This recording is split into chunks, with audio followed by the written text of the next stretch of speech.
Can you all ask me, Father, எப்படி இருக்கீங்க? எல்லாம் என்ன கேளுங்க. Father, how are you, Father? Can you ask me, how are you, Father? Yes, I am fine. I am very happy. புனித பத்திரிசியா விழா வாழ்த்துக்களை தெரிவித்துக் கொள்வதில் மிக்க மகிழ்ச்சி கொள்கின்றேன். A very happy feast to you all once again. இயேசு கிறிஸ்துவுக்கு அன்புமிக்க சகோதர சகோதரிகளே, ரேனா டெகார்ட், பிரெஞ்சு பிலாசபர், மறுமலர்ச்சியின் காலம் தொடங்கிய போது கொஜிட்டோ எர்கோ சும் என்ற சொல்லாடலை பயன்படுத்துகிறார். மிகவும் பிரசித்தி பெற்றதாக அது வலம் வந்தது. கொஜிட்டோ எர்கோ சும், அதன் பொருள் என்ன? நான் சிந்திக்கின்றேன், எனவே நான். எப்ப நீ யாரா? நீ தம்பி, நான் சிந்திக்கின்றேன், எனவே நான். அப்படியாக ஒரு பெரிய சொல்லாடலாக வலம் வந்தது. René Descartes, a French philosopher, used the term of cogito ergo sum during the time of Renaissance, which made a great impact in the field of philosophy. That which means I think, therefore I am. Who are you? I think, therefore I am என்கின்ற சிந்தனை மிகவும் தாண்டவமாடியது. 1990களில் பொது உடைமை மறந்து பொருளாதாரத்தில் உலக மயமாக்குதலில் தவித்துக் கொண்டு, அல்லது முதலாளித்துவம் தலை தூக்கிய போது சுமோ எர்கோ சும் என்ற சொல்லாடலை பயன்படுத்தினார்கள். When the capitalism arose in our lifestyle, they use the term sumo ergo sum. சுமோ எர்கோ சும் என்றால் நான் வாங்குகிறேன், எனவே நான். I am buying something, so therefore I am. இப்படியாக வலம் வந்தது. ஆனால் பாருங்க, 2000 ஆண்டுகளாக கிறிஸ்துவத்தில் மறக்க முடியாத ஒரு சொல்லாடல் பயன்படுத்தப்பட்டு வந்தது. அது என்ன சொல்லாடல் என்றால் சுமோ எர்கோ சும். சுமோ எர்கோ சும் என்றால் என்ன? நான் மன்னிக்கின்றேன், எனவே நான். Praise the Lord, praise the Lord. இயேசுவுக்கே புகழ், இயேசுவுக்கே நன்றி. சுமோ எர்கோ சும், ஒரு கிறிஸ்துவனுக்கு அடையாளம் இதுதான். சுமோ எர்கோ சும் என்றால் I forgive, therefore I am. நான் மன்னிக்கின்றேன், எனவே நான் என்கின்ற சொல்லாடல் 2000 ஆண்டுகளாக மூளைக்கல்லாக கிறிஸ்துவத்தில் வலம் வந்து கொண்டிருக்கின்றது. ஆகவே இந்த திபித்தோ எர்கோ சும் என்கின்ற சொல்லாடலானது நம் ஆண்டவர் அவருடைய வாழ்விலே பயன்படுத்தி வந்தார். கொஜிட்டோ எர்கோ சும், I think therefore I am. நான் சொல்லும்போது தப்பான எல்லாம் தலையாடுறீங்க, நீங்க என்ன கரெக்ட் பண்ணணும். கை தூக்கி ஃபாதர் யூ ஆர் ராங் அப்படின்னு சொல்லிருக்கணும். கொஜிட்டோ எர்கோ சும், I think therefore I am. நான் நினைக்கின்றேன், எனவே நான். இரண்டாவதாக சுமோ எர்கோ சும், அப்படி என்றால் நான் வாங்குகின்றேன், எனவே நான். I am buying something, therefore I am. மூன்றாவதாக கடவுளுடைய வாழ்க்கையின் பொறுத்து 2000 ஆண்டுகளாக நாம் பயன்படுத்தி வந்த சொல்லாடல் திபித்தோ எர்கோ சும். அதன் பொருள் என்ன? நான் ஏற்கனவே சொன்னது போல மன்னிக்கின்றேன், எனவே நான். I forgive, therefore I am. ஆகவே அன்பிற்குரியவர்களே, மன்னிப்பு ஒன்றையே இயேசு தம் இறையாட்சியின் மைய பொருளாகவும் தன் போதனையின் கருப்பொருளாகவும் கொண்டிருந்தார். So the central teachings of our Lord Jesus Christ is nothing else except forgiveness. இன்றைய நாளிலே நாம் தந்தையின் உள்ளத்தோடு with the love of our Lord Jesus Christ என்கின்ற கருத்தை சிந்திக்க அழைக்கப்பட்டிருக்கின்றோம். Forgiveness is one of the dimensions of the greatest virtue of love. அன்பு என்பது இறையியல் சார்ந்த பண்புகளில் மேலான உயர்ந்த மாண்புமிக்க ஒரு பண்பு. அன்பு என்பது எதிர்நோக்கு நம்பிக்கையை விட மேலானது. It's more than faith and ஆகவே அன்பிற்கினீர்களே, உங்கள் அனைவரையும் மன்னிப்பை பற்றி சிந்திக்க உங்களை அன்போடு அழைக்கின்றேன். ஒரு கலித்தொகை பாடலில் சின்ன வயசுல நம்மலாம் செய்யுள் படிக்கும் போது தமிழ்ல படிச்சிருப்போம். கலித்தொகை பாடலில் பொய் எனப்படுவது போற்றாரை பொறுத்தல் என நாம் வாசிக்க கேட்டிருக்க கூடும். அதன் பொருள் என்ன? ஒருவரை மன்னிப்பது இயலாமையின் குறியீடு அல்ல, அது வீரம், தகுதியின் குறியீடாகும். In Tamil ancient literature, there is a saying in Kalitogai, forgiving someone is not an account of ignorance, but an account of one's own courageous act. மேலுமாக Naladiyar கூறுகிறார், உருக்கும் மதுகை உரனுடையாளன் பொறுக்கும் பொறையே பொறை. அதன் பொருள் என்ன? பொறுமை, மன்னித்தல் போன்ற பண்புகள் வலிமையுடையவரிடம் காணப்பட்டால் அது பண்புகளிலெல்லாம் சிறந்த பண்பாக இருக்கின்றது. அவர் வாழ்வை கொடுக்கக்கூடியவராக இருக்கின்றார். Naladiyar says, when the virtues of patience and forgiveness in the person of courageous, so called, the man becomes a life giver. He himself becomes a life giver. ஆகவே அன்பிற்கினர்களே, மன்னிப்பு எந்த அளவுக்கு ஊன்றி இருக்கின்றதை சங்ககால இலக்கியங்கள் நமக்கு சொல்லி தருகின்றது. மன்னிப்பின் மாண்பை சிலப்பதிகாரம் என்ன சொல்லுகின்றது என்றால், கோவலன் கண்ணையும் சேர்ந்து வாழ்ந்து கொண்டிருந்தார்கள் கணவன் மனைவியாக. கோவலன் திருட்டுத்தனமாக மாதவியிடம் தங்கியிருந்தான். பின்பு சலித்து போய் வீடு திரும்பினான். கண்ணகி கோவலனை பார்த்து அப்படி என்று முகம் சுழிக்கவில்லை. இத்தனை நாள் எங்க போன நீ? என்னை விட்டுட்டு நான் தான் உனக்கு மனைவியா இருக்கேன், உனக்கு எல்லாம் நான் குறை வச்சேனா அப்படி கூட கேட்கல. கோவப்பட்டு கண்ணகி மாறாக இன்பத்தோடு தன் கணவன் கோவலனை வரவேற்றார்.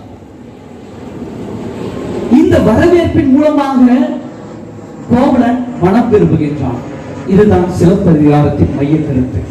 மன்னிப்பு ஒருவரை மனதார திரும்ப வைக்கும். அன்பிற்கினியவர்களே, Kovalan Kannagi, their husband and wife. Kovalan cheated Kannagi by staying with some other lady, so called, her name is Madhavi. After enjoying spending life with Madhavi, he returns to Kannagi. Kannagi did not get anger, didn't get angry, didn't get any sorts of irritation, but out of love she welcomes her husband. She hugged him, kissed him, come. Those kind of gestures made him to change his entire heart to be a real human person. அன்பிற்கினியவர்களே, நம்முடைய வாழ்க்கையில் நாம் நோயாளியாக இருப்பது மன்னிக்க முடியாத குணத்தை பெற்றிருப்பதுதான். மேலுமாக மருத்துவர்கள் என்ன சொல்கின்றார்கள் என்பது நமக்கு ஒரு அத்தியாவசியமான செய்தியாக இருக்கின்றது. மன்னிப்பை பற்றி மருத்துவம் என்ன சொல்கின்றது? What does medical says about so called forgiveness? நாம் ஒரு நபர் மீது எரிச்சலும் கோபமும் கொள்ளும் போது நம் மூளையில் ஒரு வடிவம் உருவாகி கொண்டிருக்கின்றது. எரிச்சலும் கோபமும் அதிகரிக்க அதிகரிக்க அந்த வடிவம் ரொம்ப வலு பெற்று தலை தூங்கி நிற்கின்றது. பின்பு எரிச்சல் இல்லாமல் கோபம் இல்லாமல் நம்முடைய வாழ்க்கை செல்லாது. அப்படிப்பட்ட வாழ்க்கையை வாழ முடியாது. எரிச்சல் பட்டாதான் வாழ்க்கை, கோபப்பட்டாதான் வாழ்க்கை, அந்த நிலைக்கு வந்துருவோம். மேலுமாக campaign for research on forgiveness அவர்கள் சொல்கின்றார்கள். அவர்கள் மொத்தம் 48 ரிசர்ச்சஸ் ஆராய்ச்சி செஞ்சு சொல்றாங்க பாருங்க. மன்னிக்கும் உடல், மன்னிக்கும் உள்ளம் ஆரோக்கியமாக இருக்கிறது. மேலுமாக ஸ்டான்போர்ட் பல்கலைக்கழக பேராசிரியர் குறிப்பிடுகின்றார், மன்னிக்க கற்றுக்கொள்ளுங்கள் என்ற புத்தகத்தில் அவர் பதிவிட்டு இருக்கின்றார். கேளுங்க கவனமா. மன்னிப்பவர்களுக்கு புற்றுநோய் வரும் வாய்ப்பும் குறைவு. மன்னிக்கும் மனம் நமது உடல் நோய் எதிர்ப்பு சக்தியை அதிகரிக்கும். மன அழுத்தத்தை குறைக்கும் என்று நிறைய அறிஞர்கள் கூட ஆராய்ச்சி செய்து மன்னிப்பை பற்றி நமக்கு கற்றுக் கொடுக்கின்றார்கள். Dear friends in Christ Jesus, in the field of medical, in the field of science research, all they come to one conclusion: forgiving art, forgiving the whole body of human person gets good health, gets the sound body and mind. That's the nutshell of whatever I said. Time being. அன்பிற்குரியவர்களே, India மதங்களின் நாடு. India is religious country. மதங்கள் அனைத்தும் மன்னிப்பையே போதிக்கின்றன. All the religions speak about forgiveness. Hindu மதத்தில் பகவத்கீதா என்ன குறிப்பிடுகிறது என்றால், ஒரு மனிதன் தேவ நிலையை அடைய வேண்டுமெனில் மன்னிப்பும் அவரிடம், மன்னிப்பு என்கின்ற குணம் அவரிடம் இருக்க வேண்டும். தத்துவமசி, feel with one with the Brahman. கடவுளோடு ஒன்றிப்பு நிலையில் ஒன்றரை நாம் கலக்க வேண்டும் என்றால் மன்னிப்பு என்கின்ற குணம் இருக்க வேண்டும் என்று பகவத்கீதை சொல்லுகின்றது. நம்முடைய இஸ்லாம் சகோதர சகோதரிகள் கடவுளை அல் கபீர் என்கின்ற சொல்கின்றார்கள். அதன் பொருள் என்ன? அல்லாஹ் முழுமையாக மன்னிக்க கூடியவர் என்பதன் பொருளாகும். நம்முடைய கிறிஸ்துவம் என்ன சொல்லுகின்றது என்றால், மன்னியுங்கள், மன்னிப்பை பெறுவீர்கள். Forgive and you will be forgiven. அன்பிற்குரியவர்களே, மன்னிப்பு ஒருவருடைய வாழ்க்கையில் மிக மிக அத்தியாவசியமான ஒரு அர்த்தத்தை, வாழ்வின் பொருளை கொண்டிருக்கின்றது. இன்றைய நற்செய்தியை நாம் வாசிக்க கேட்டோம். லூக்கா நற்செய்தி, காணாமல் போன மகன் உவமை. மிக அழகான ஒரு உவமை. அன்பிற்குரியவர்களே, let us focus on the younger one. அந்த இளைய மகன் தன்னுடைய அப்பாவிடம், தந்தையிடம், அப்பா எனக்கு கொடுக்க வேண்டிய சொத்துலாம் கொடுத்துரு, நான் கிளம்புறேன், உன் கூட எனக்கு வாழ பிடிக்கல அப்படின்னு சொல்லிட்டு சொத்து வாங்கிட்டு போயிட்டு இஷ்டம் போல வாழ்ந்துட்டான். தன்னுடைய சுதந்திரத்தை ஊதாரித்தனமாக பயன்படுத்தி விட்டான். At one point of time, he didn't have money, he didn't have friendship to relate with. அந்த நேரத்தில் தான் பாருங்க, பசி எடுக்குது. Even he didn't get pig's food. அவனுக்கு ஒரு தேவை இருக்குது. அந்த மகனுக்கு, பாடிக்கல் சனுக்கு is need of food. அந்த தேவை நிமித்தம் அவன் மனமாறுகின்றான். Not with the full of contrite heart. ஐயோ, நான் என்னுடைய அப்பாவுக்கு நான் தப்பு செஞ்சுட்டேனே, அவர் என்ன உயிர் கொடுத்து வளர்த்தாரு, காப்பாத்தினாரு, தூக்கி விட்டாரு, தோள் மேல சுமந்தாரு அப்படின்னு வேதனை உற்று மனம் மாறல. எனக்கு சோறு கிடைக்கல, I don't have rice to eat. குடிக்க தண்ணி இல்ல, I don't have water to drink. இதனால மனம் மாறுகின்றான். இதயம் நொறுங்கி அவன் மனம் மாறவில்லை. Is not changing his heart with contrite heart, with full of contrite heart. He is changing because he is in need of something to eat. That's all. But அந்த இளைய மகன் வந்து கொண்டிருக்கும் பொழுது தந்தையானவர் பார்க்கின்றார். He didn't analyze his son. உண்மையாகவே மனம் திருந்தி வருகின்றானா அல்லது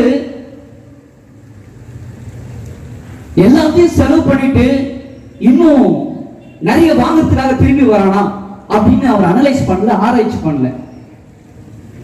அவர் என்ன பண்ணார்னா, ஐயோ என் மகன் அழுக்கு துணியோடு வரானே, ஐயோ என் மகன் தள்ளாடி நடந்து வரானே, ஐயோ என் மகன் பசித்த வயிறோடு வரானே அப்படின்னு சொல்லிட்டு ஓடி போய் கட்டி தழுவி முத்தமிடுகின்றார். இதுதான் மன்னிப்பின் குணம், மன்னிப்பின் அன்பின் வெளிப்பாடு. அன்பிற்கினியவர்களே, நம்முடைய வாழ்க்கையில் நாம் மன்னிப்பு என்கின்ற ஒரு வார்த்தையால் இந்த உலகில் இறை வார்த்தையாக விதைக்கப்பட்டிருக்கின்றோம். அதை நாம் எப்படி பயன்படுத்த வேண்டும் என்றால், மற்றவருக்கு உபயோகமாக இருக்க வேண்டும். எனக்கு மட்டும் உபயோகமாக ஆதாயமாக இருந்தால் அதற்கு பேர் மன்னிப்பே கிடையாது. மேலுமாக நம்முடைய பாதுகாவலரான புனித பேட்ரிக் அவருடைய வாழ்வை பற்றி நீங்க நிறைய கேட்டிருப்பீங்க. I don't want to repeat the same history of our Saint Patrick Patricia. ஒரு சிலதை மட்டும் உங்களிடத்தில் எடுத்து முன்வைக்க ஆசைப்படுகின்றேன். இந்த நற்செய்தி வாசகத்தை ஒட்டி புனித பேட்ரிக் தன்னுடைய வாழ்வில் எப்பொழுதும் ஜெபித்துக் கொண்டே இருந்தார். 40 ஆண்டுகளாக ஜெபித்துக் கொண்டே இருந்தார். Day and night he had been praying. எங்க பிரேயர் பண்ணாரு? காடுகளில், மலைகளில், பனியில், விடியற் காலையில், மழையில். He prayed in the forest, he prayed on the mountains, he prayed in the snow, he prayed in the early morning, he prayed during the time of rain. It's impossible for us to be like our patron Saint Patrick. அன்பிற்கினியவர்களே, மேலுமாக ஒரு ஆழமான கருத்து நம்முடைய பத்திரிசியாரை பற்றி. 40 ஆண்டுகளாக ஜெபித்தார், நற்செய்தியை போதித்து வந்தார்.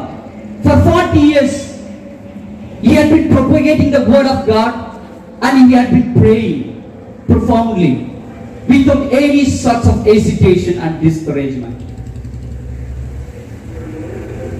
இதனால் கிடைத்த பயன் என்ன? மக்களுக்கு இதனால் கிடைத்த பயன் என்ன என்றால், ஒப்புரவு அடையாளத்தின்